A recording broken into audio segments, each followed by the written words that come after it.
Ocurría al inicio de la semana, el lunes. La agencia de noticias iraní hablaba de un lanzamiento terminado en éxito.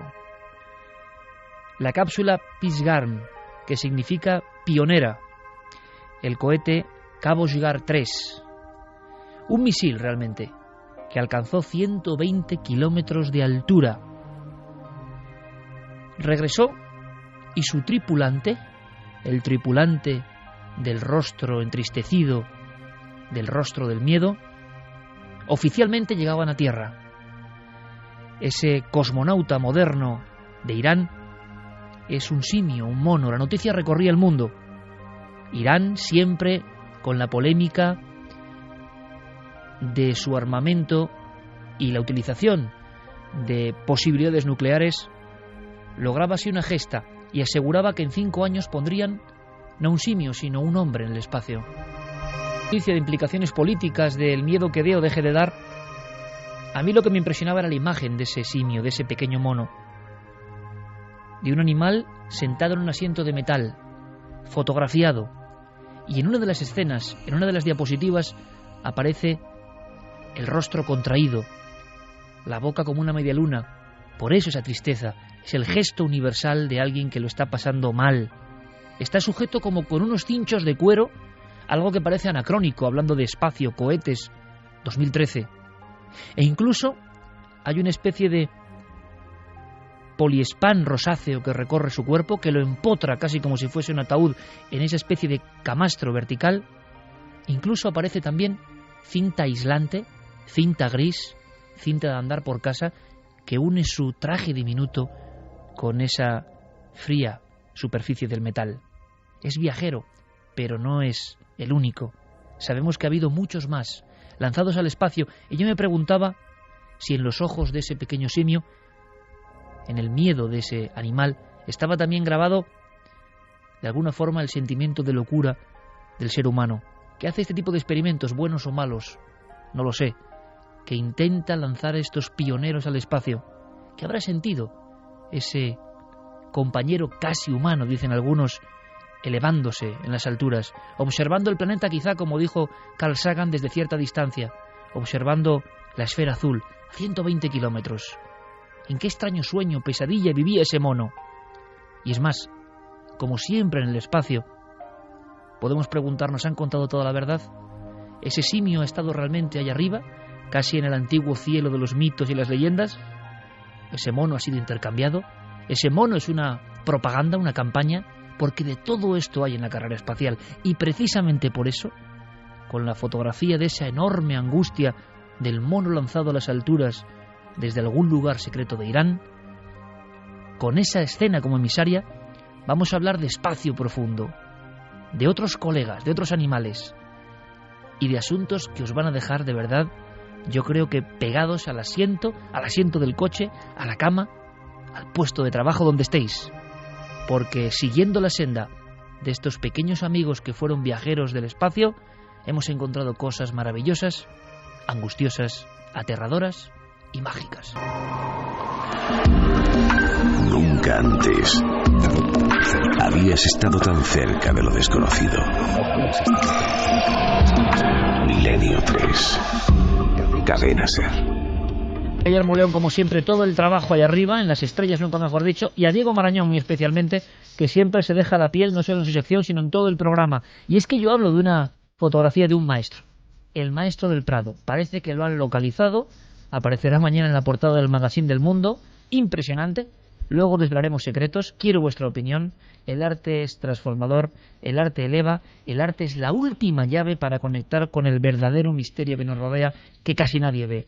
Vamos a ver si aprendemos algo. Ayer tuve la oportunidad de estar en un sitio muy especial, en un templo de los enigmas. Me acompañaba, o yo le acompañaba él mejor, Javier Sierra, compañero, buenas noches. Muy buenas noches. Sé que lo que pasó anoche fue muy importante para ambos, porque de alguna manera se parece a aquella experiencia que tú tuviste hace algunos años cuando te quedaste a solas dentro de la cueva de Altamira. Entonces te tropezaste con lo sagrado, tuviste que ir al fondo de la cueva, a la cola de caballo, para encontrarte con las figuras más sagradas pintadas por el hombre hace quién sabe si 30, 35.000 años. Bueno, Lo de anoche fue algo parecido, pero en el corazón de Madrid. Fue en las salas vacías por completo del Museo del Prado, mientras fuera patrullaban los vigilantes de la dotación permanente de la Policía Nacional, que son oyentes de este programa y que de alguna manera velaban por nuestra seguridad. Estuvimos rodeados de tablas de 500 años de antigüedad, Iker, que nos miraron y nos... ¡Qué peligro! 1:45 el lunes, Fermín Agustín, nuestro compañero, nos leía este teletipo de los informativos. Esta música de fondo, por supuesto, la pone el otro comandante del sonido, no el calero. Entonces estamos ya sobre las estrellas, aunque es un misil, y un misil de aspecto absolutamente bélico, no precisamente de exploración. ¿Qué está pasando en Irán? ¿Hay más países que están lanzando cosas al espacio, incluso cosas vivas, con algún objetivo? ¿Hay conspiración detrás de todo esto? Primera noticia, Javier Sierra, porque me decías que observando la fotografía de ese mono que miraba con angustia, miraba un mundo que no entiende porque es incomprensible, y más viendo lo que está pasando incluso en nuestro país, la pérdida de cordura total del ser humano parece que es la que angustia también al mono, ¿no? Una locura completa. Bien, hay secretos de fondo. Parece que ya la polémica se ha instalado sobre esta noticia del lunes. Hay quien dice, como en otros muchos casos que vamos a repasar, que no hay verdad, sino más bien falsedad en todo esto. Bueno, lo primero que hay que decir es que lo que las autoridades iraníes vienen proclamando desde principios de esta semana es que ellos han logrado colocar a un mono a 120 kilómetros sobre la superficie de la Tierra. Es decir, habríamos pasado esa frontera que es un poco teórica de dónde empieza el espacio y dónde termina nuestra atmósfera, que todos más o menos convienen en situar sobre los 100 kilómetros de altura. O sea, justo en la frontera hayan estado. Es decir, que ellos supuestamente han colocado en una zona suborbital, pero por encima de la barrera del espacio, es decir, ya en el espacio exterior, a esta criatura, ¿no? a este mono. Sin embargo, hay dudas más que razonables que han surgido en estas últimas 24-48 horas, para ser más precisos. Esas dudas tienen que ver con las imágenes que el régimen iraní ha divulgado, tanto del mono antes del lanzamiento como del mono después del lanzamiento. El mono antes del lanzamiento es una criatura que tiene, es un mono marrón con un mechón de pelo blanco sobre las cejas y una especie de verruga encima de su ojo derecho, que sin embargo desaparece en el mono que presentaron en la rueda de prensa 3 días después de su supuesto regreso del espacio. Esa verruga no está, tampoco está el mechón de pelo blanco y por lo tanto ha surgido inmediatamente la sospecha de que se trata de otro animal. Hay otro detalle, otro par de detalles más. Uno es que no existen imágenes del mono en el momento de la llegada de ese cohete a la Tierra, es decir, no hay imágenes de la recuperación del animal y por lo tanto no se sabe muy bien si lo que llegó a bordo de ese cohete, si es que hubo cohete, estaba vivo o muerto. Y digo si es que hubo cohete porque el Departamento de Defensa de los Estados Unidos ha hecho públicos unos comentarios al respecto de este lanzamiento, diciendo que ellos no tienen constancia alguna de ningún lanzamiento de un misil o de un cohete desde Irán en las fechas que dicen las autoridades iraníes. Y las autoridades iraníes se han cuidado mucho de revelar la hora del lanzamiento y el lugar de lanzamiento, que es lo que permitiría en imágenes de los satélites espía precisar si ese lanzamiento tuvo lugar o no. Esta oscuridad, esta densidad parece acompañado a otros muchos experimentos. Vamos a ver ahora una serie de ejemplos que yo creo que son absolutamente increíbles, de otros colegas de este simio sin nombre, de momento, que desde algún lugar desconocido, a una hora incierta, ha atravesado las barreras, digamos, herméticas de la Tierra de alguna forma y se ha adentrado en ese espacio nebuloso que está por encima de nosotros y que muchos persiguen con diferentes fines. Hay quien habla de experimentos con un sentido absolutamente bélico o de otro tipo, que está siendo camuflado con visos de ser algo científico, biológico. Pero es que todo comenzó, yo recuerdo que Santiago lo contó, y lo va a contar ahora en titulares, con esta noticia. Desde el instante en que un ser vivo se pone en el espacio, pero cuidado, que parece que hay más ejemplos incluso anteriores, dicen, empieza ya el runruneo del posible sentido doble y de la manipulación, Todos aprendimos la historia de Laika, nos aprendimos también las canciones que célebres grupos como Mecano compusieron para esta perrita. Todos vimos las imágenes. Y en España, en 1957, en los cines, el Nodo decía lo siguiente ante una, vamos a decirlo así, población absolutamente expectante. Así sonaba la noticia. Un proyectil cohete de nuevo diseño y mecanismo de dirección eleva el segundo satélite artificial hasta la órbita prefijada. Este aviso dado por una emisora de Moscú, junto con otras referencias a nuevas fuentes de energía impulsora, siguieron inmediatamente al segundo intento de dominio espacial con el Sputnik II, que pronto dejó oír el ya conocido bip bip registrado por los puestos de escucha. La novedad del satélite número 2 es su pasajero, una perrita esquimal que iba instalada en una cabina de aire acondicionado con provisión de alimentos y agua para varios días. Es el primer ser vivo sometido a una experiencia de esta clase y a través de ella podrá comprobar. El primer ser vivo que abandona la Tierra, que surca el espacio infinito, quizá en busca de otros seres vivos o como primer peldaño para ver si hay más allá afuera. Lo que no es tan conocido y lo que empieza a tornarse también un poco angustioso es la otra historia, por ejemplo, de la más célebre cosmonauta animal. Laika emitió una serie de ladridos que fueron registrados, unos ladridos que se iban convirtiendo en algo preocupante. Y está entonces la otra historia, la cara B de alguna forma de esta primera colonización del espacio por parte, en este caso, de un animal. Escuchemos algunos de estos ladridos.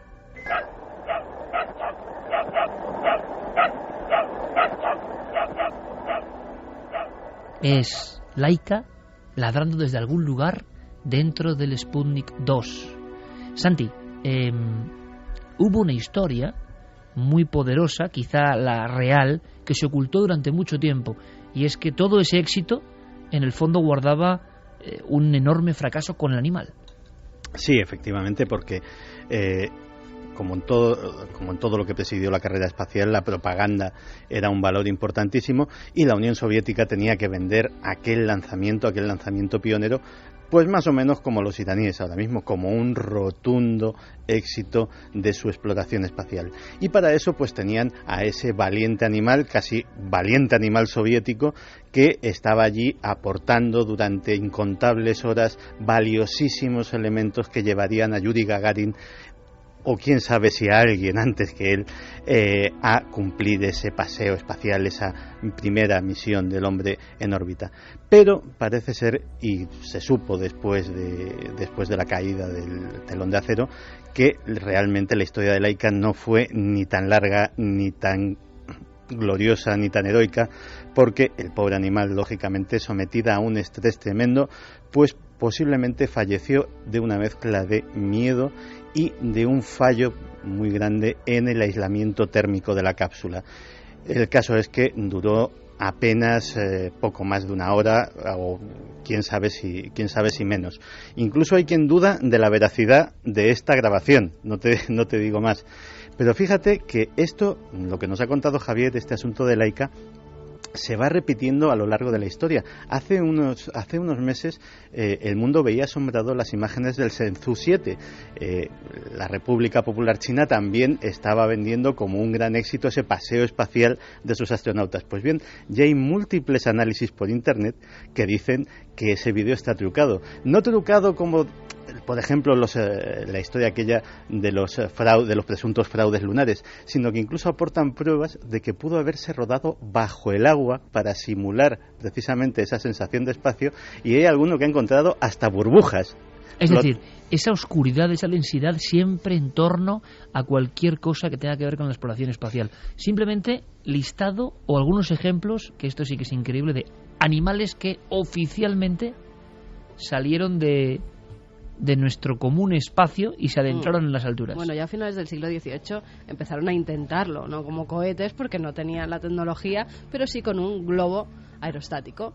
1783, los hermanos Montgolfier envían una oveja, un pato y un gallo al aire para probar cómo se mantenían con ese globo y hasta dónde subían. Estamos hablando de los pioneros de la conquista del aire. Totalmente. Y ellos ya meten animales para ver qué pasa, a ver cómo reacciona el cuerpo, a ver qué ocurre. Pero realmente que se tenga constancia en viajes al espacio, en julio de 1946, lo primero que se manda son moscas de la fruta acompañadas de semillas de maíz.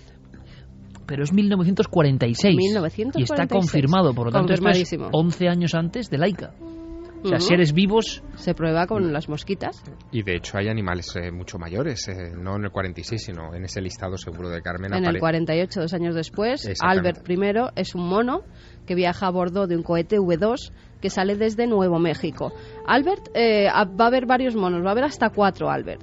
Albert II es un mono Rhesus, un año después se envía también en otro V2 que impacta contra la Tierra al fallar el sistema de paracaídas. Y el último Albert que se manda es a finales de 1949. Y haciendo una especie de receso, porque hay muchos ejemplos, Javier me contaba una escena tremenda en las entrañas del mundo de la carrera espacial americana, con también, qué curioso, otras fotografías de simios. De la de este lunes viajamos a unas más antiguas, casi héroes, ¿no? Sí, bueno, los monos Albert que nos acaba de contar Carmen son muy interesantes en toda esta historia porque Albert I sería el primero que fue lanzado al espacio como mono, es decir, o sea, son como una saga, ¿no? Pero claro, que lanzar un mono es ya lanzar algo muy parecido a un ser humano, es decir, se buscaba precisamente eso, y Wernher von Braun lo pone en la punta de un cohete V2 alemán y el animal muere de sofoco, o sea, como le pasa a Laika, del propio estrés, muere, ¿no? El caso de Albert II muere, como dice Carmen, de un impacto, pero esto todo es morir de miedo realmente, sí, ¿no? Está en la tensión que se colapsa el cuerpo. Pero todos estos Alberts los esconden un poco, ¿no? Porque son fracasos, finalmente son animales que no cumplen con su objetivo, ¿no? Hay una especie de Wall of Fame, o sea, de muro de la fama, que yo pude ver hace un año y pico en Cabo Kennedy, que a mí me llamó mucho la atención. Os voy a describir el lugar. El lugar se llama Complex 26. Es donde se encontraban las mesas de control de los lanzamientos de aquellas V2 y después de los cohetes que lanzaron los primeros satélites americanos, especialmente el Explorer 1. En esas mesas de control, donde todavía se ven los mecanismos primitivos que se utilizaban, que eran una especie de prototipos de ordenadores, sí, muy tipo rudimentarios. Palancas y relojes, ¿no? Exactamente, todo está allí intacto, como si se hubiera detenido el tiempo, se ha conservado así. De hecho, hay, por ejemplo, a mí me llamó mucho la atención entrar en esas mesas de control y ver un viejo teléfono de pasta negra, ¿no? Y al lado una fotografía de Wernher von Braun, el padre de los cohetes americanos, sujetando en la mano ese mismo teléfono. En la sala de al lado hay uno de estos muros de la fama, como te decía, que en lugar de tener imágenes de astronautas, tiene imágenes de chimpancés vestidos de astronautas. Con el traje correspondiente. Con el traje correspondiente, con su nombre propio y con su fecha de lanzamiento al espacio. Nombres como, por ejemplo, Ham, que es el mono más famoso, llegó a ser incluso, fíjate, ese mono que fue el primero que salió al espacio y volvió vivo a la Tierra, es el gran hito de esos protoastronautas. Ese llegó a ocupar incluso la portada de la revista Life, ¿no? El primer astronauta que aparece en una portada de un semanario americano, ¿no? Después, en ese mismo muro de la fama, está Enos, que sería un segundo mono del mismo programa, del programa Mercury, que se lanzó el 29 de noviembre de 1961 y que también regresó con vida. Bonnie, Gordo, Miss Baker, por ejemplo. La historia de Miss Baker es tremenda porque esta mujer mono, fue lanzada el 28 de mayo de 1959. En la fotografía que aparece en ese muro de la fama tiene un collar hecho como con piezas del Scrabble, ¿no? Formando su nombre, Baker. Es la primera en regresar viva después de viajar por el espacio. No solamente sube y baja, como habían hecho los anteriores, sino que todavía hace un vuelo o un semivuelo orbital. Nace en un zoo de Kansas y muere unos días después del vuelo espacial, no por estrés ni por ningún impacto, sino porque la infección que le había causado un electrodo la obligó a entrar en quirófano. En el quirófano le suministraron anestesia, no aguantó la dosis de anestesia a la que fue sometida y el animal falleció. Finalmente fue enterrada en una base de misiles en Huntsville, Alabama, después de 27 años viva y al servicio del ejército americano.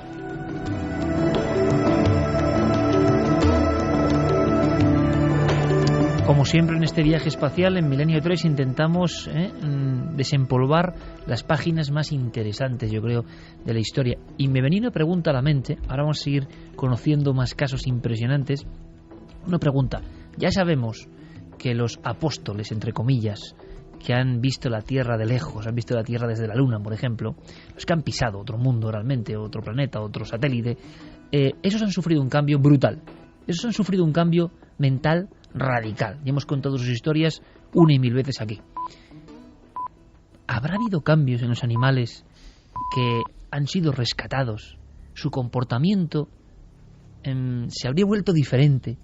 Es muy interesante, no sé si hay estudios sobre eso, compañeros, pero esos animales que se verifica que han tenido un impacto emocional tremendo, variaron su comportamiento a su nivel. Claro, no lo pueden contar, o sí lo pueden contar a su forma y a su manera.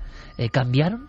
Es una buena historia. Es una buena historia, y esa pregunta había que trasladársela a los cuidadores de los animales que se encargaron de ellos con posterioridad a los vuelos, pero no existe ese informe ni ese libro, y es curioso que en un país como Estados Unidos, donde todo esto se ha revisado y se ha publicado, no exista semejante relato todavía en imprenta, ¿no? Lo que sí conocemos, por ejemplo, son las reacciones de los humanos respecto a sus compañeros chimpancés. Tú imagínate, los primeros astronautas... ¿Se enfadaron? Sí, los de las misiones, los de la misión Mercury, los 7 de la Mercury, vivieron y convivieron muy cerca con aquellos chimpancés, y realmente, por ejemplo, Alan Shepard se sabe que estaba profundamente enfadado con su país, con los Estados Unidos, con el programa espacial, porque habían decidido enviar primero a los monos y después a ellos, como si ellos fueran de segunda.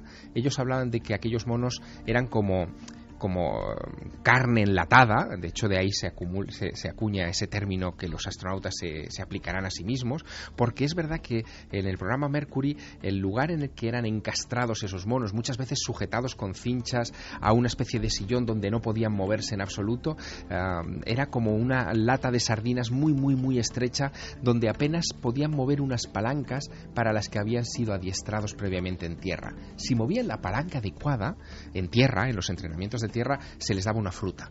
Si movían la palanca equivocada, recibían una descarga eléctrica. Y eso fue parte del entrenamiento que tuvieron que sufrir esos animales, y que después tuvieron que repetir los propios astronautas con las mismas palancas, no con el plátano y la descarga eléctrica como premio o como castigo, pero en definitiva el entrenamiento era exactamente el mismo. Curiosamente, esta semana, este lunes, no hablamos de la prehistoria de la investigación espacial. Esa fotografía que yo comentaba irradiaba lo mismo, esa increíble estrechez del habitáculo del mono, encajado absolutamente, cosa que produce una enorme angustia.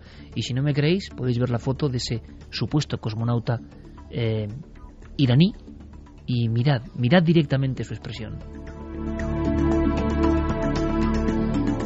Más viajeros. Pues un ratón, en 1950, de nuevo en la V2, y sobrevive además a ese viaje espacial. 7 años antes de Laika, esto yo no lo conocía y me parece asombroso. Bueno, además hay 2 perras rusas que son las primeras astronautas de la historia. Se llamaban Albina y Tsikanka. Además, fíjate, en Rusia se utilizaron todo perras, eran siempre callejeras, y además tenían que tener el pelaje claro. Por una cosa, porque las cámaras que iban en el interior así las distinguían mejor. Y decías de las cápsulas donde van esos monos, pero es que eran terribles, la especie de maletín hermético en el que metían a las perritas en Rusia. Iban encajonadas, no podían apenas moverse, y claro, la mayoría... Una experiencia terrorífica. Javier me enseñaba ahora mismo en su tableta la portada de Life con este mono célebre. Parece que con un poco más de espacio, ¿no? Porque dependiendo quizá de la fama o del país o la superpotencia, desde luego los soviéticos encajonaban como si fueran latas de anchoa. No, todos los encajonaban. Esa es una foto de prensa. Guillermo, de hecho, la ha compartido ya en las redes sociales, y todos los que nos sigan a través del Twitter, por ejemplo, la podrán ver. Pero esa era la foto bonita, la foto de prensa. Lo real era mucho más angustioso. Fíjate que delante de aquel muro de la fama, con todos aquellos chimpancés que yo vi en Cabo Kennedy, también se encontraba la cápsula en la que estos monos viajaban, y era realmente angustiosa, ¿no? Era con una pequeña mirilla de plexiglas donde solamente se asomaría la cabeza del mono y el resto encerrado como si fuera... ¿Tú recuerdas ese sarcófago que aparece en muchos museos de la Inquisición para torturar? La dama de Nuremberg. La dama de Nuremberg. Pues es como la dama de Nuremberg en pequeño, tamaño chimpancé, y con solo ese visor de plexiglas para el mono. Madre mía. Fíjate, los primeros en completar un viaje suborbital son también 2 perritas, Decil y Tisgan.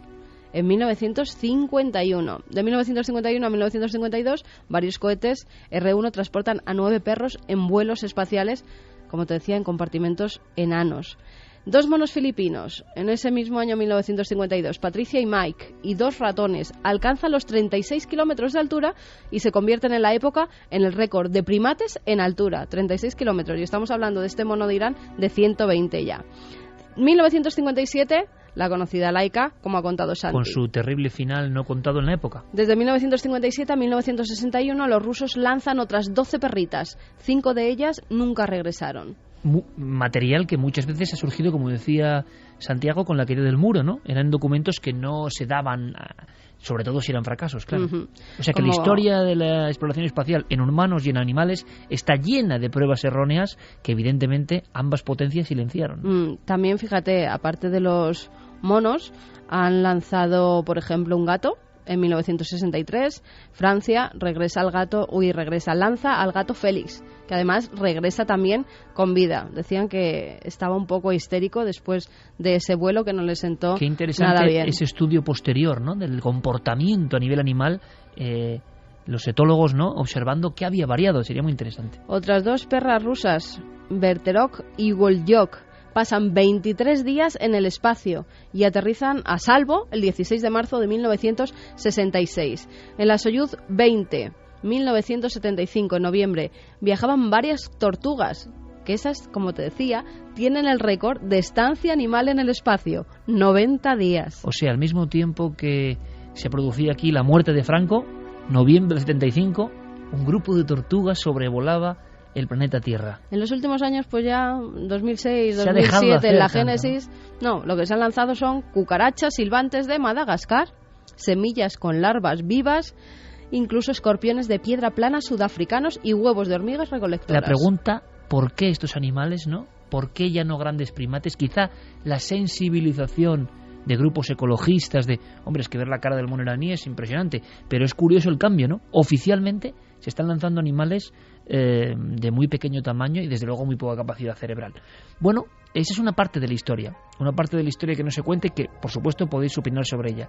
Y si queréis podéis opinar sobre una de las historias más fantásticas que yo recuerdo. Me la contaba así a bocajarro Santiago Camacho, y precisamente con el estímulo de este último explorador queríamos mostraros alguna sorpresa que conecta directamente con el puro misterio, porque lo que pasa ahí fuera es completamente desconocido, y lo que registra el cerebro de quienes han estado ahí fuera evidentemente es un impacto brutal. Pero claro, hay una historia que tiene que ver con el espacio y que navega en aguas procelosas, mitad ficción, mitad realidad, yo creo, Santiago, que es la de este caballero negro. Y esta historia merece toda nuestra atención, porque sería el ejemplo de cómo desde el principio la exploración espacial se ha encontrado con enigmas no muy conocidos, excepto en grupúsculos muy concretos de seguidores de estos temas, no muy conocidos incluso para los amantes del misterio. Pues sí, porque la historia llega a mí a través de un autor muy conocido en estos temas, John Keel, el mismo John Keel que reveló al mundo la existencia del misterio del Mothman, que en 1988 escribe un libro muy curioso que se titula La Disneylandia de los dioses.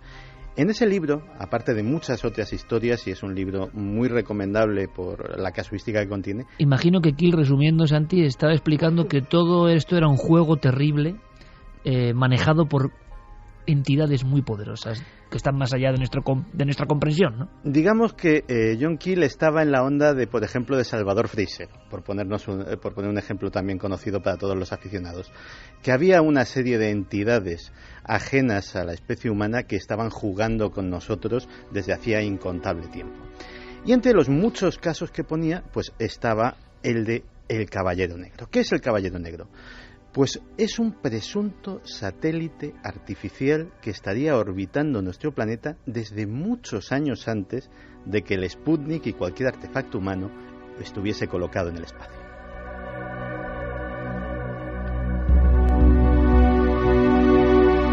Ahora mismo salimos de la Tierra, nos aproximamos a ese objeto misterioso.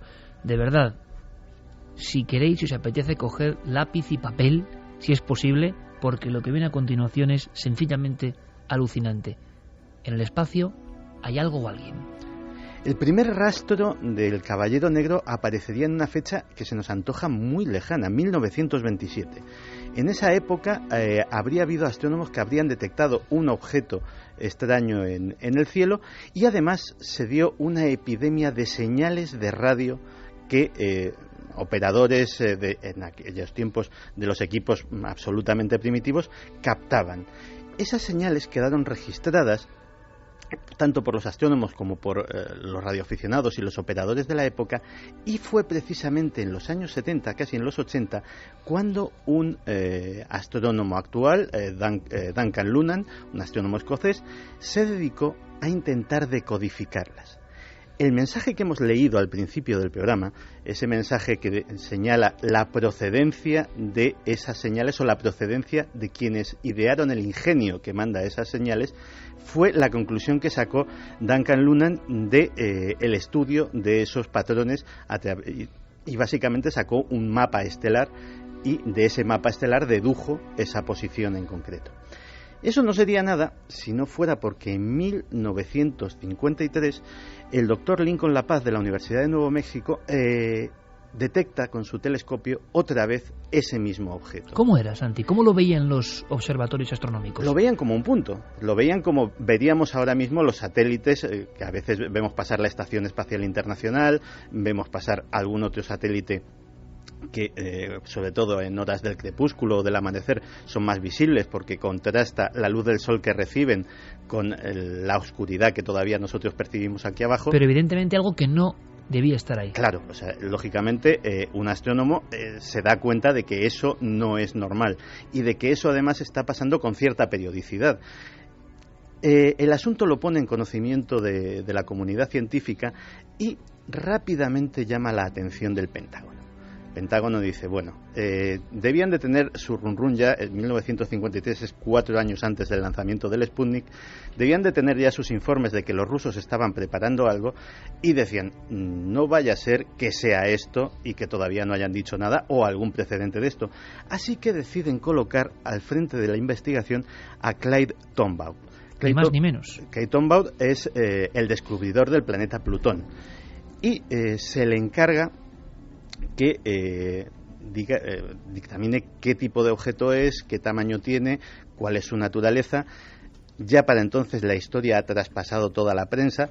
Es la prensa de esa época la que le llama el Caballero Negro, sin que sepamos exactamente de dónde viene el nombre. Algunos otros periódicos lo llaman simplemente la cosa del cielo, para abreviar.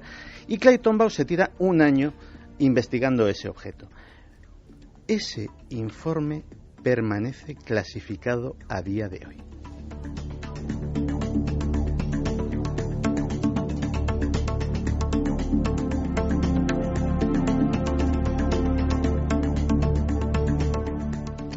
Permanece clasificado, pero durante ese interín, Clyde Tombaugh, que ya era una personalidad mediática, sí hizo declaraciones.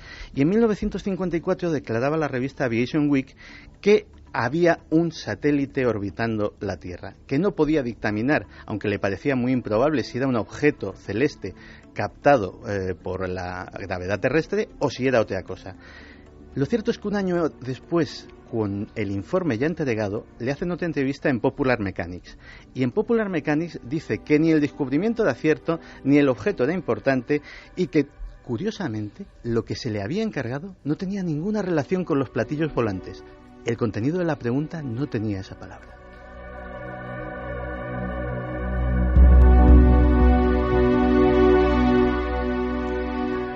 Curiosamente, Clyde Tombaugh, a raíz de ese estudio, se hace ufólogo aficionado. Da conferencias sobre ufología, se muestra convencido de la visita de otros seres inteligentes a nuestro planeta. Hablamos de uno de los grandes antidescubridores de grandes planetas y objetos en el sistema solar. Sí, y de hecho además incluso él mismo declara haber protagonizado algún avistamiento. Es decir, estamos hablando de una persona que de repente da un vuelco en sus creencias. No volvemos a saber nada del Caballero Negro hasta agosto de 1960. Los norteamericanos están recién estrenando el NORAD, el sistema de detección aérea más sofisticado del mundo, con el que pretenden, entre otras cosas, pues intentar prevenir cualquier tipo de lanzamiento o de ataque de la Unión Soviética. Pues una de las primeras cosas que detecta el NORAD es un satélite anómalo. Un satélite que orbita en una órbita polar, cosa que no se había conseguido hasta la fecha, y que además lo hace en sentido contrario a todos los demás satélites que se habían colocado en órbita hasta el momento. Vuelve a haber otro encargo, en este caso se encarga al Planetario Adler de Chicago y a su jefe, Robert L. Johnson, que también es una figura mediática y que dice a los periódicos de Chicago que por lo menos el objeto podría tener la decencia de hacer algo que se espere en un objeto natural, porque no le da ningún tipo de explicación. Encima este sí que transmitía algún tipo de señal de radio. Durante 3 semanas los astrónomos de todo el mundo estuvieron locos porque era perfectamente visible, se le fotografió. Las fotografías que quedan es una línea blanca en el cielo, simplemente se fotografiaba su estela, su traza, es decir, estaba físicamente allí. Se dictaminó que el objeto podía tener unos 20 metros de tamaño y pesar unas 15 toneladas. Pensemos que esta vez ya había sido detectado por radar, no solamente teníamos su imagen óptica. Y en 1960, el 7 de marzo, hasta la revista Time le dedica un buen artículo dando la versión de que, bueno, posiblemente se trataría de los restos de algún lanzamiento norteamericano y pues vanagloriándose del éxito del sistema de detección de radar norteamericano. El único problema es que en 1960 no había nada capaz de poner 15 toneladas en órbita.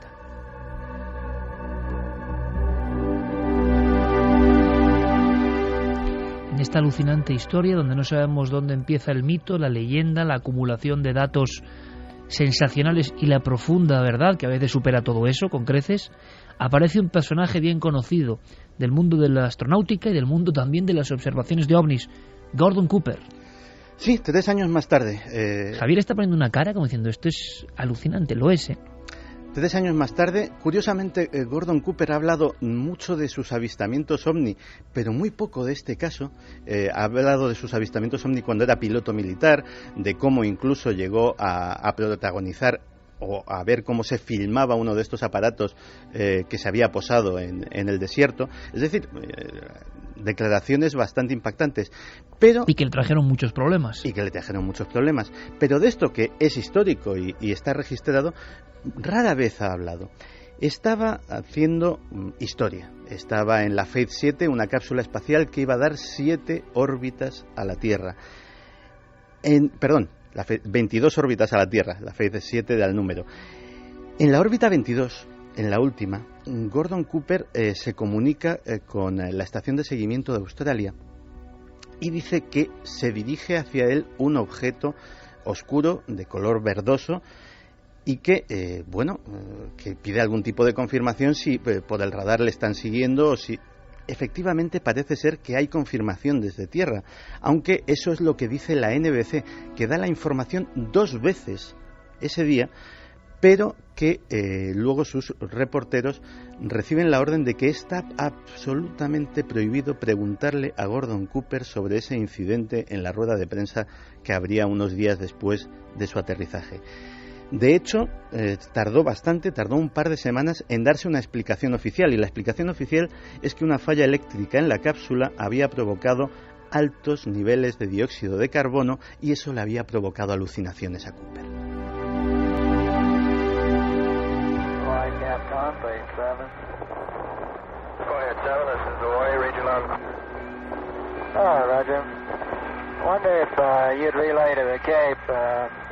Dos y 18 minutos, conectamos casi con otro mundo. Es Gordon Cooper hablando desde algún lugar fuera de la Tierra, un hombre que aseguró que fue valiente y que dijo que había visto ovnis, pero cayó mucho en torno a esta historia que hoy Santiago Camacho está diseccionando para todos los oyentes, la extraña historia de ese objeto en mitad de la nada, en mitad del espacio, el Caballero Negro.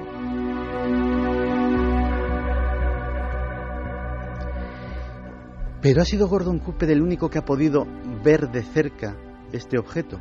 Pues a lo mejor no. Ya tenemos que dar otro salto en el tiempo e irnos a 1987, a la lanzadera espacial Endeavour. La misión era la STS-088. Hay 5 fotografías, 5, en la web de la NASA, perfectamente reconocidas, catalogadas como basura espacial, de un objeto oscuro, de formas irregulares, muy extrañas. De hecho, sé que buena parte de nuestros oyentes están ahora mismo tecleando ese STS-088 para ver las fotografías y se encontrarán con algo que parece un montaje, que parece de ciencia ficción, parece que lo ha colocado ahí pues un productor cinematográfico para diseñar un tipo de objeto inquietante. Una nave maligna, desde luego, una nave de aspecto maligno, ¿no? Esas fotografías, los defensores de la historia del Caballero Negro dicen que podría ser uno de sus avistamientos. Desde luego es un objeto muy extraño y tampoco parece cuadrar, y ha habido muchos expertos que han analizado esas fotografías, con nada que parezca basura espacial, es decir, no tiene la forma característica de ningún tipo de pieza perdida en un lanzamiento, de ningún tipo de satélite fuera de uso, etcétera, etcétera. Pero hay algo más. Hay un personaje extraño que podría poner el epílogo de esta historia. Y no es un operador de radio, no es un astronauta, no es un piloto militar, no es un astrónomo. Es un escritor muy famoso, Philip K. Dick. Y esto le da un aspecto ya un poco de mundo nebuloso, porque Philip K. Dick trabajó toda su vida en la ciencia ficción con el asunto de la erosión de la realidad, y eso me parece apasionante, con la sensación, como otros grandes genios, y luego el tema del lugar en el que estuvimos en el Prado la noche de ayer creo que tiene mucho que ver. Philip K. Dick, toda su vida, autor por ejemplo de Blade Runner o de Minority Report, por desgracia pasadas al cine cuando él ya había muerto, todo un pionero del trabajo en la ciencia ficción. Resulta que él estuvo amedrentado, parece que él tiene una hermana gemela que fallece en extrañas circunstancias con solo 5 semanas de edad. Él está enterrado junto a esa niña ahora. Su padre entierra a su propio hijo. Es una historia de un dramatismo brutal. A él le marca profundamente. Aparecen muchas figuras fantasmales de mujeres o de mujeres entre dos mundos en sus novelas. Pero él toda su vida se preguntó, y Blade Runner es una muestra impresionante, ¿no? Es hasta qué punto lo real es real y lo irreal irreal. Hasta qué punto vivimos vidas paralelas. Él tiene una frase, Santiago, que es brutal, tremenda, que tiene mucho que ver con los enigmas del arte y con el misterio. Mucha gente habla de vidas anteriores. Yo voy más allá. Yo creo que hay vidas paralelas. Y él decía, incluso se atrevería a decir que esos fallos del sistema, ese de repente escuchar una frase y decir en este sitio yo ya he estado, ese que alguien diga algo que tú ya te esperabas, son fallos de esa especie de ordenamiento de la realidad, de una realidad que a veces tiene pequeños lapsos, pequeños fallos, errores de carga, y uno de repente sabe que está viviendo diferentes escenas en diferentes planos. Esa realidad irreal, ese mundo absolutamente lleno de misterios, es el que rodea al autor de Blade Runner o de Minority Report. Lo que no sabíamos es que él había hablado, nunca mejor dicho, no de este Caballero Negro, sino al parecer con el propio Caballero Negro. Pues sí, a principios de febrero de 1974, y ya a partir de ahí hasta su fallecimiento, Philip K. Dick tiene una serie de experiencias místicas, o paranormales, o forteanas, o psicóticas, si queremos darle... Él mismo siempre se preguntó, sí, ¿no? Si sufría una esquizofrenia, si sufría, ¿qué le pasaba? Pero él veía que accedía a otros mundos, y lo escribía. Sí, fueron 8 años muy extraños en su vida. Fueron 8 años en los cuales él dijo que estaba en contacto con algo que le hablaba desde el cielo, con algo que orbitaba nuestro planeta y que él le había dado un nombre, le había llamado Valis.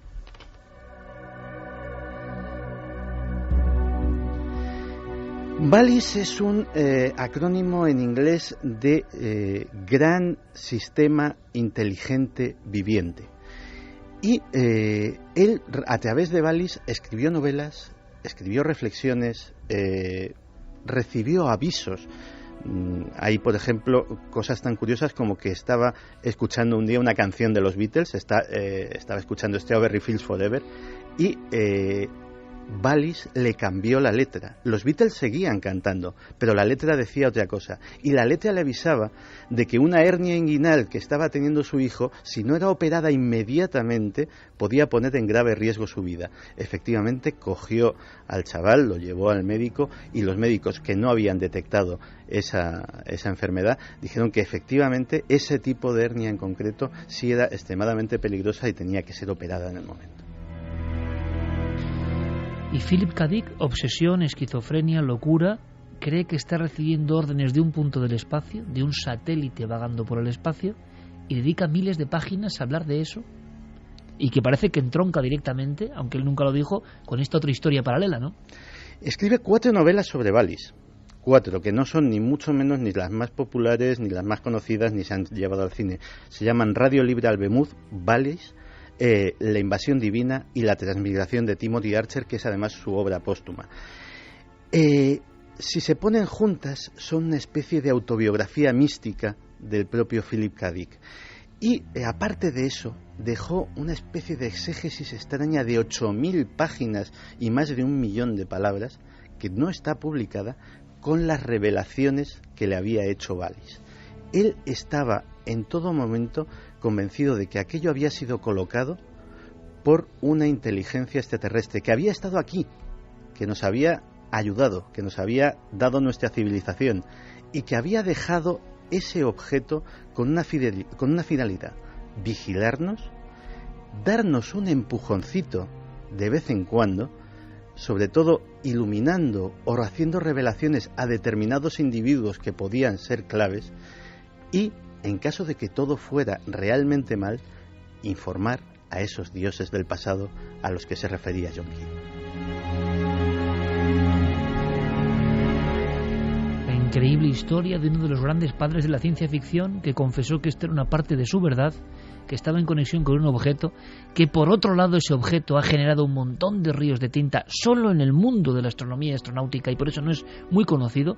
Nosotros lo reconocemos, desconocíamos esta parcela de la historia del Caballero Negro, y desde luego recomendamos leer a Philip K. Dick, y os aseguramos que es un tema difícil, pero un día indagaremos en la mente de las personas que en España y fuera de España han hecho ciencia ficción, a veces como única forma de exorcizar sus propios demonios, como única forma de plasmar cosas que ellos estaban viviendo. Hasta el último de sus días, Philip K. Dick, repito, el gran actor de Blade Runner, autor de Blade Runner, con otro título en su novela, o de Minority Report, estuvo convencido, era un gran estudioso, como lo de Jung, que la realidad mística, la realidad de lo aparentemente irreal, la presencia de lo sagrado repentinamente en el ser humano, las apariciones, la sensación de que hay emisarios que nos dicen que hay otras cosas, eso estaba absolutamente probado por él, pero que la vida nos obligaba a renunciar a esos misterios, la vida nos obligaba a tener un tipo de conducta, pero que eso, como decía Jung, subyacía, estaba por detrás, o como decía Rolf Carballo, la realidad velada, estaba ahí de alguna forma apareciendo y desapareciendo. La gran pregunta, queridos amigos de Milenio, es ¿cuántos autores de la ciencia ficción que han influido en mentes que lo leían como, bueno, pasatiempo prácticamente, estaban lanzando en clave ciertas verdades? Esta historia que he contado hoy, Santiago Camacho, es una muestra. ¿Será que hay alguien de verdad ahí fuera lanzando mensajes concretos a gente concreta que pueda hacer pensar a otra gente?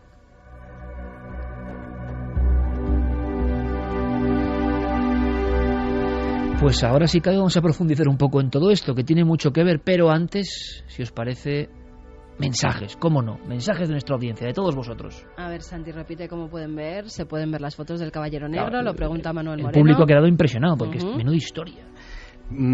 Buscar, por ejemplo, en Google Imágenes STS-088 UFO y le salen. Muy bien. Diego Cozar dice, ¿por qué nos quieren hacer creer que no hay vida en el espacio? ¿Qué quieren esconder? Bueno, yo lo tengo muy claro. Cancela Freire, me extraña que no hayan intentado capturar a ese Caballero Negro. Luis García Cuenca, no es para pensar que quien domina el mundo es imposible que sea humano, ya que cada día vemos cosas inhumanas en todo el mundo. Mario dice, si nos hubieran estado observando seres inteligentes desde el espacio, ¿cómo lanzábamos animales? A este se preguntarían, ¿qué clase de civilización vivirá en ese planeta azul mandando tanto animal al espacio? Eleni Magué dice: vaya tela, tanto experimentar con animales, sobre todo con perros y primates, los cuales están llenos de sentimientos. Miguel Ángel Molina: hacemos lo que queremos con la naturaleza sin pedirle permiso. Normal que la naturaleza haga lo que quiere con nosotros. Flor Cobo dice que es muy triste la cantidad de animales que tienen que sufrir para satisfacer las ambiciones humanas. Cuántas muertes tontas para intentar explorar algo que creo aún nos viene grande, cuando aún no conocemos al 100% nuestro planeta. Aunque es curioso porque a veces se habla de la naturaleza contra nosotros. ¿Acaso nosotros no somos naturaleza? O sea, la naturaleza también está hablando a través de nosotros. Y eso es realmente polémico y curioso. ¿Os acordáis, no? 2001, Odisea en el espacio, ese monolito maravilloso, ese momento impresionante en que el hombre cambia. De alguna forma el Caballero Oscuro puede ser una metáfora, una ficción, o no, no lo sé, de que algo muy poderoso habla al hombre desde algún lugar, habla al ser humano desde algún punto, y ese mensaje se va filtrando, aunque evidentemente no es un mensaje ni políticamente correcto ni interesante para muchos, es mejor callarlo. Tendrán razón tantos locos de la ciencia ficción, y entre los locos muchos artistas, claro, y mucha gente con cierta sensibilidad. Mire, Javier, esto te lo voy a dedicar, ¿te parece? Esta canción te la voy a dedicar. Este es un genio absolutamente sublime, claro, es una de esas personas, una de esas que uno mira, en mi opinión, con veneración, porque sin duda un griego como Vangelis lo ha demostrado con su música, no hace falta idioma, la sensibilidad, el estar entre dos mundos, el llegar a un nivel supremo de conciencia de las cosas, y lo hace con su música. Y él, hacia 1998, dedicó un disco no muy entendido por la crítica a un compatriota maravilloso y enigmático, el Greco, Domenico Theotokopoulos.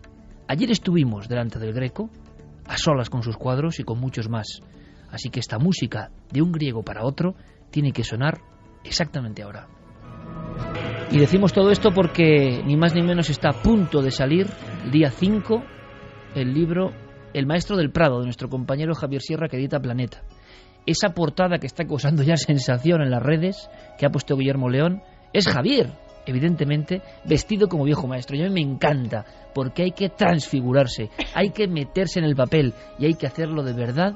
Javier ha sufrido, yo no tengo la menor duda, un auténtico proceso iniciático. O sea, no es el mismo antes de esta aventura y después, estoy seguro, y él nos habla de secretos en el Prado. Y yo tuve la oportunidad increíble, y ahora vosotros, de viajar con él entre esas maravillas llenas de claves.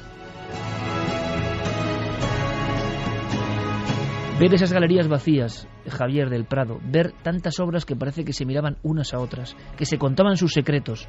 Yo hubo un momento que casi dices, bueno, aquí tienes que sufrir el síndrome de Stendhal, ¿no?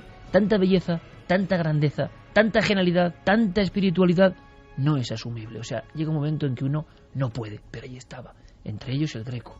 Entre ellos el Greco, pero esta canción nos emocionaría igualmente si la escucháramos delante del Jardín de las Delicias, por ejemplo, del Bosco. Fíjate, hubo un momento en esa visita de anoche al interior vacío del Museo del Prado que a mí me sobrecogió especialmente. Fue ese momento en el que solicitamos para filmarlo para Cuarto Milenio, solicitamos que quitaran la catenaria que protegía al tríptico del Jardín de las Delicias, ¿no? Para que la imagen fuera mucho más limpia. Quitar esa barrera que es física, pero también psicológica, y que nos permitió acercarnos quizá unos centímetros más a esa tabla de 500 años de antigüedad que pintó Jerónimo Bosco, que estuvo 10 años trabajando con ella y que está llena de pequeñísimos detalles que, lo comentábamos, viéndolo en las reproducciones, en los grandes libros de arte, que hay impresiones maravillosas, sin embargo no recogen, es imposible ver esa riqueza y esas sensaciones que transmitía el original. Yo ayer fui consciente, lo sabía de la prehistoria, sabía, y lo he contado muchas veces, que hay un gran problema para los fotógrafos, e incluso para cuando uno hace un vídeo. ¿Cómo es posible que lo que el ojo ve y lo que el alma siente no tenga nada que ver, aunque milimétricamente sea lo mismo lo que aparece en una fotografía al máximo nivel, con 200.000 píxeles, me da igual, o megapíxeles, me da lo mismo? No es. Pero yo pensaba que eso era propio de los magos de la prehistoria, y que sí, que el arte más moderno de los viejos maestros, cuando uno le hace una fotografía, lo filma, es lo que uno está viendo. Y a partir de la noche de ayer os puedo decir que eso es mentira.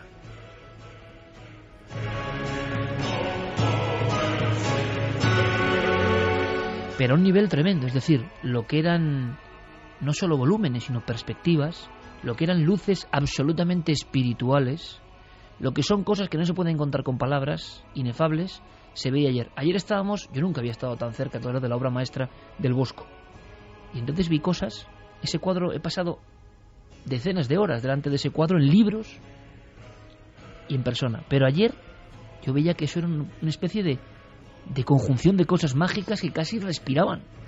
Además, digo como lo siento. Sí, y además nos podíamos casi imaginar el aliento de Felipe II sobre esa tabla, porque él lo contempló también durante horas en la soledad del monasterio del Escorial, y sabemos que sus últimos momentos, su meditatio mortis, esos momentos en los que él decidía recogerse ya en la agonía para preparar su camino al más allá, los pasó a pocos centímetros del Jardín de las Delicias. ¡Qué impresión! Porque uno piensa que ante esa explosión de colores, de carnalidad que hay en el Jardín de las Delicias, no hay hueco aparente para una meditatio mortis, para prepararse para el más allá. Pero ¿tú te acuerdas, Iker?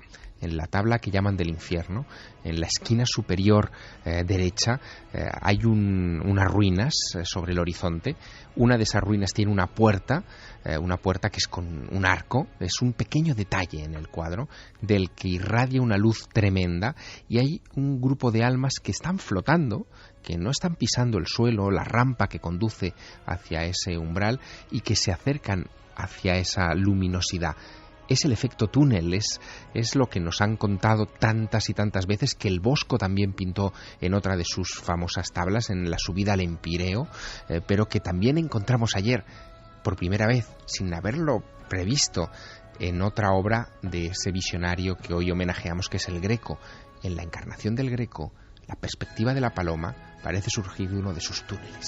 Claro, ¿es difícil contar esto por la radio? Posiblemente. Porque ahora quien acuda a un libro o una foto, sí ve la paloma, sí ve la luz, pero os aseguro, amigos, que hay que ir al museo, ponerse delante, si es posible, con música, de verdad, en los cascos, para aislar del resto del público. Ayer en el Prado sentimos algo, y por supuesto abrimos el debate en cualquier momento, porque todos hemos captado el arte en alguna ocasión mágico de cierta forma. Pero fijaos, la experiencia fue muy dura, en el buen sentido, muy intensa, porque los cuadros sin público son otra cosa ya no es lo mismo. Es como si nosotros, con nuestras miserias, todas las tenemos, con nuestras preocupaciones, con nuestro estrés, interfiriésemos en la magia pura de esos cuadros. Cuando están solos, parece que el mensaje llega de una forma mucho más clara, que la conexión es total. Claro, mirando al Bosco o al Greco, veíamos luces, perspectivas, efectos, vamos a llamarlo 3D, como suena, 3D hace 500 años, así de claro, que cuando uno filma, y digo filma, que supuestamente está registrando la misma realidad, ya no es una reproducción, no aparecen. Hay unas franjas negras en el famosísimo infierno del Bosco, que todo el mundo ahora mismo está visualizando o puede acudir rápidamente, que en cualquier reproducción, aunque sea la mejor, fijaos lo que os digo, son borrones negros. Es más, yo pensaba que eran borrones negros. Ayer, a 20 centímetros de esos borrones negros, vi cómo asomaban cráneos, cabezas, eran procesiones inmensas de ánimas, o de demonios, o de gente vagando. El pintor lo hizo de tal forma que solo a esa distancia uno conecta con eso. Quizá por eso Felipe II estuvo ahí. Pero es que hubo muchos más reyes que murieron delante de un cuadro mágico. El propio padre de Felipe II, y Javier lo cuenta en El Maestro del Prado, también muere ante un cuadro mágico. Pero ese cuadro mágico representa al propio rey, un buen ejemplo precisamente para los días que corren, despojado de toda riqueza, de todo adorno. No valen joyas, no valen lujos. Carlos V, el hombre más poderoso quizá de la historia, está como un ánima, solo con una mortaja, observando la luz del más allá. Y eso produce tal impresión. En el fondo nos estaba diciendo, en el momento en que uno trasciende, de nada vale lo material. Y el hombre, que lo podéis ver en el Museo del Prado, esa tabla de Tiziano con Carlos V aproximándose a la luz. Pero me iban a matar, Javier. Tú hablas del Museo del Prado y del Maestro del Prado. Y claro, la gente dirá, la nueva novela de Javier. Pero esto no es una novela. Es que tú tienes un encuentro personal. Sí, la historia parte de una experiencia personal. Sucede en las Navidades de 1990, cuando Yo acababa de llegar prácticamente a Madrid, llevaba un año estudiando periodismo en la capital, venía de provincias, y el Museo del Prado se antojaba como el lugar perfecto en el que refugiarse y pasar unas horas de frío invierno en un sitio calentito y pasando desapercibido viendo las grandes maravillas que había estudiado en los libros. No eres ningún experto en arte. En absoluto. Ni tampoco tenía pretensión de estudiar arte, ni en mis planes figuraba nada que no fuera el periodismo, la Facultad de Ciencias de la Información y los ovnis por aquel entonces, ¿no? Pero, sin embargo, ocurrió algo extraño que me marcó y que me hizo pensar mucho durante bastante tiempo. Fue delante de una pintura de Rafael, La Perla. Era el cuadro favorito de Felipe IV, eso lo supe después. Supe también después que La Perla no obedecía a ningún detalle de una piedra preciosa o de algo parecido en la imagen, porque lo que se ve en ese cuadro es a la Virgen con dos niños y con Santa Isabel, la prima de la Virgen, con ella, ¿no? Sin embargo, cuando yo me quedé abstraído viendo al niño central de la composición y cómo su mirada se perdía más allá del cuadro, no miraba ni a su madre, ni a San José que estaba escondido en una esquina, ni a ninguno de los otros personajes de la composición rafaelita, cuando me quedé abstraído en aquella mirada preguntándome hacia dónde estaba posando sus ojos aquel infante, de repente me di cuenta de que llevaba un buen rato a mi lado un hombre. Un señor mayor, vestido con un abrigo negro largo hasta los pies, que me pareció elegante, tendría unos 60 y muchos años, y que estaba tan absorto como yo en la misma mirada de ese mismo niño. En un momento determinado ese hombre se gira hacia mí, me saluda y se ofrece a enseñarme detalles ocultos de otras composiciones del museo. Y ahí nace algo. Nace una inquietud, nace un misterio, que es el que me impulsa a crear 20 años más tarde este libro, El Maestro del Prado.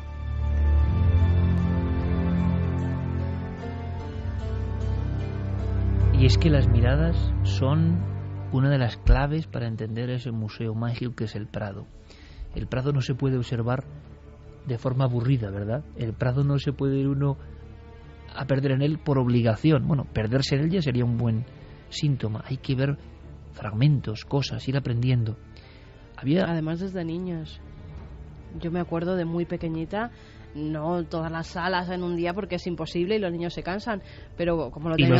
Y los mayores, como es lo imposible. Teníamos muy cerquita, casi todos los fines de semana mi padre nos llevaba, íbamos de sala en sala, y entonces cada domingo veíamos una sala diferente.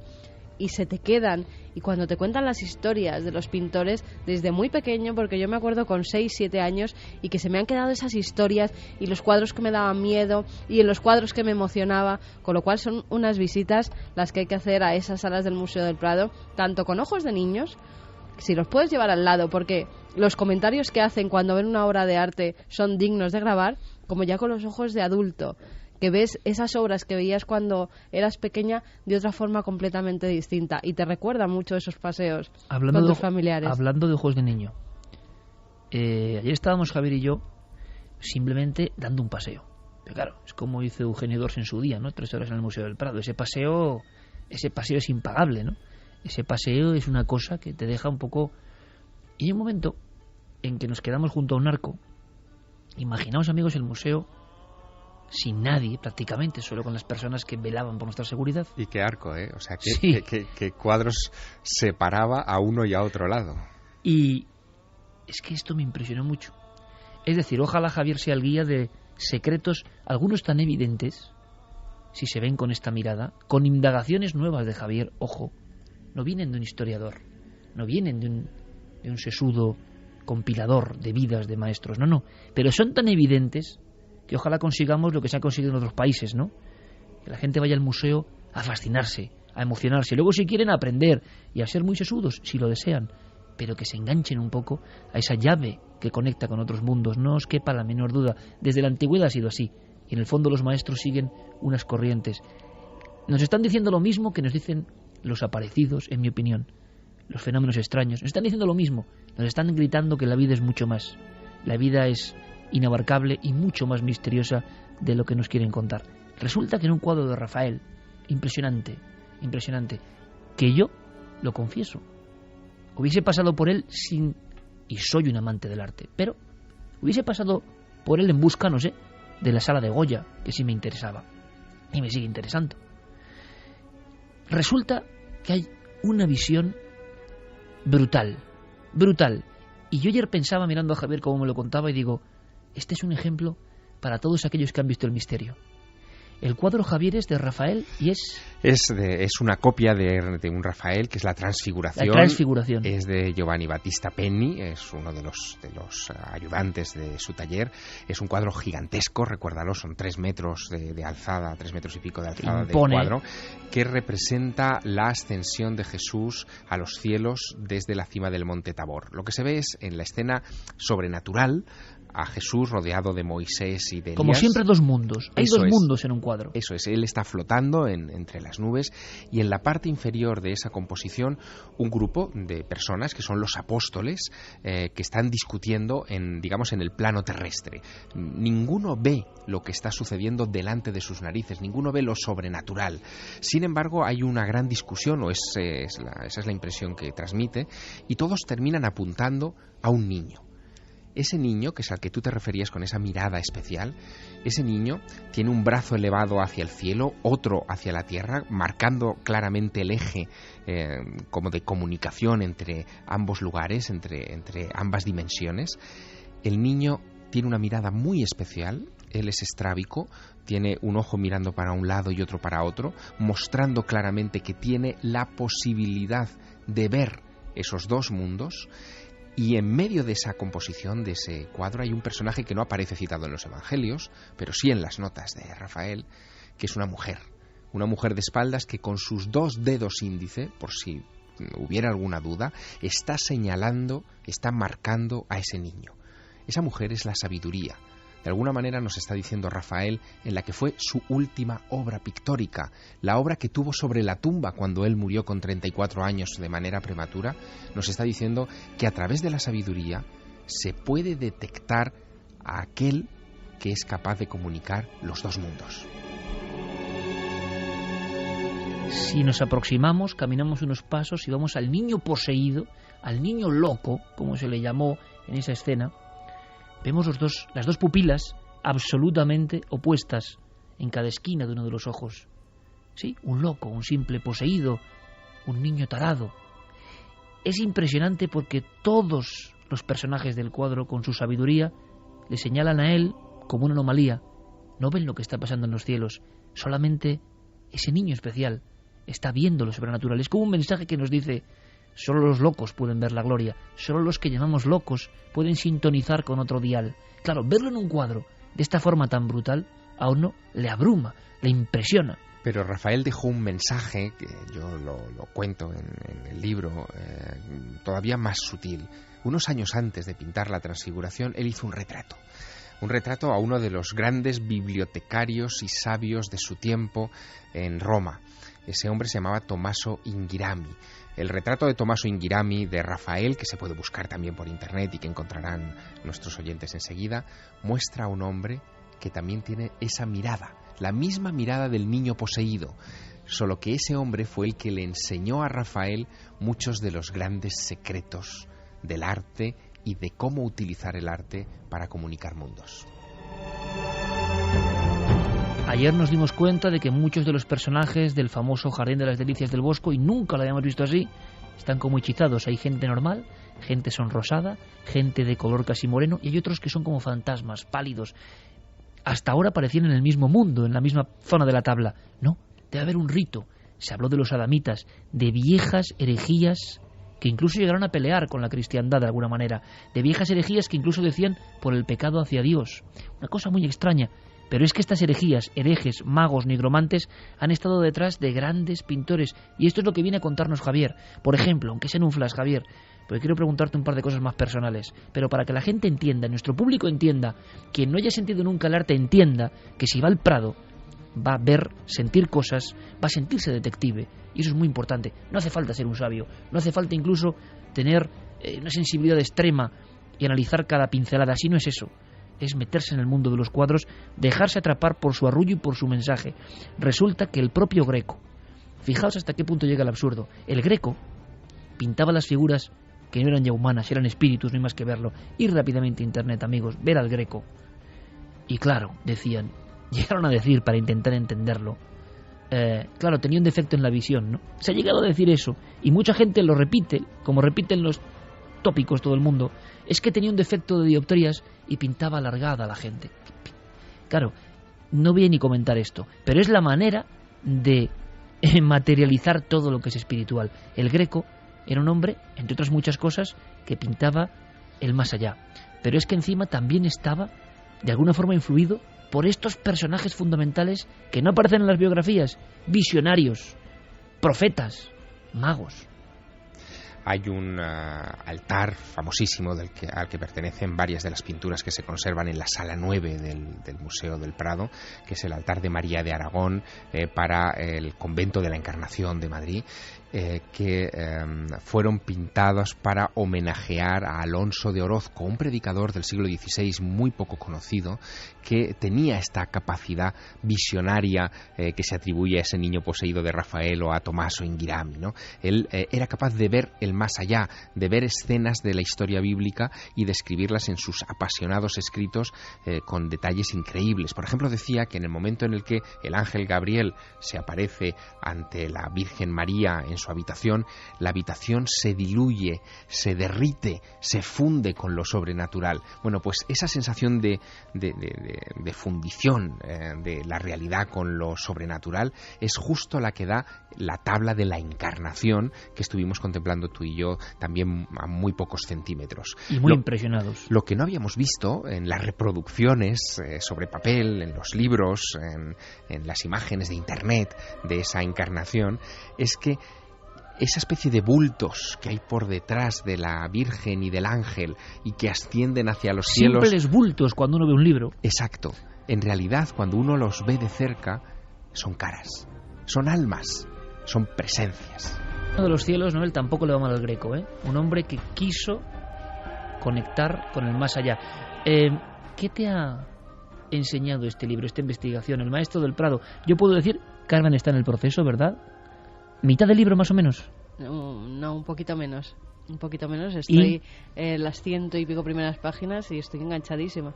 Claro, dirán, hombre, no van a hacer publicidad a su amigo, pero Javier lo sabe muy bien. No, yo me he desvelado entre con nosotros este libro. Somos muy críticos, nos decimos todas las verdades, somos así de... Yo te digo una cosa. Para bien y para mal. Desde luego. Yo se lo dije a Javier muy claro, y él sabe lo que le dije, y yo pienso que hay un momento en su vida, algo ha pasado, tiene que ver todo lo que hemos contado en esta noche también.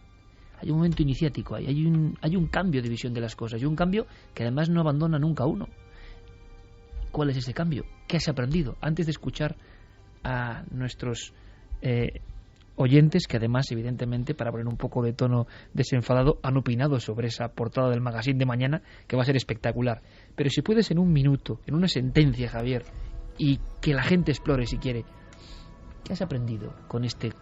¿Qué sabes que no sabías antes de esta investigación? No solo debe ser visto, en realidad ese arte, el arte de verdad, el arte que comunica, el arte que sirve de puente como sirvieron las pinturas prehistóricas de puente para lo sobrenatural, para el más allá, lo que nos hizo civilización, a fin de cuentas. Fue cuando empezamos a enterrar a nuestros muertos y a plantearnos cómo proteger a nuestros hijos. Ese arte es para ser sentido.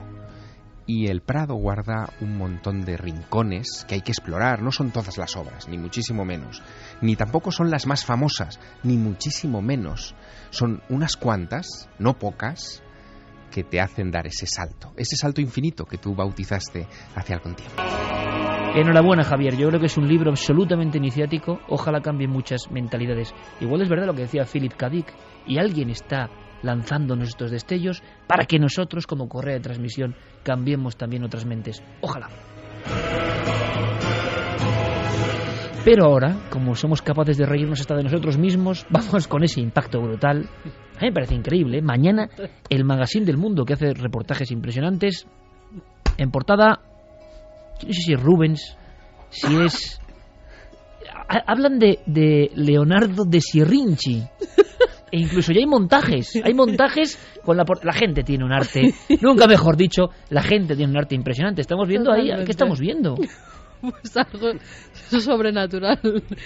Estamos viendo la portada del magazine que va a salir mañana con Javier vestido de pintor y al lado está bailando la duquesa de Alba. Ahora, de todas formas, ahora diciendo que un magazine como el del Mundo, mañana toda la portada sea Javier Sierra, vestido de pintor. La duquesa, Oye, qué cuadro más impresionante, el triunfo de la muerte, Pero nada claro, sin la duquesa, por supuesto. Pero ¿qué comenta nuestro público?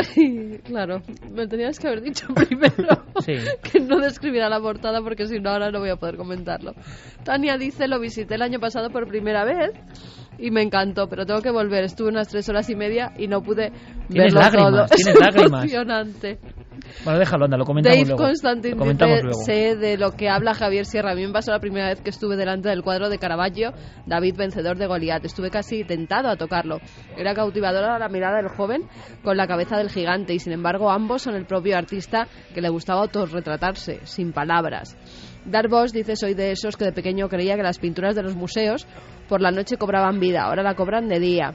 Mariana Hernando, la educación en el arte y en la música, en mi opinión, es fundamental. Deberían darle más importancia en los colegios. Chari Aragón, es fascinante que Javier Sierra nos cuente de estos cuadros la historia. Es bueno para aquellos que no podemos ir a verlos y explicarnos los detalles. No, luego continuamos. No es la historia. Es que no es la historia. Lo asombroso es que es el misterio, que va mucho más allá de la historia y enriquece mucho más si uno está con la parabólica abierta. Javier, de verdad, yo te deseo lo mejor, no te puedo decir más. Creo que es un libro absolutamente especial, creo que es un libro que puede cambiar almas de muchas personas, de verdad. Yo me he emocionado como con ningún otro libro tuyo y para mí no es una novela, para mí es una introspección en ese otro mundo, ese puente de conexión. Enhorabuena, compañero, no te va a hacer falta la suerte, seguro que vas a arrasar e iremos contando secretos, ¿verdad? Desde luego, poco a poco, pero Iker, la gran felicidad con este libro es saber que estamos en el mismo camino.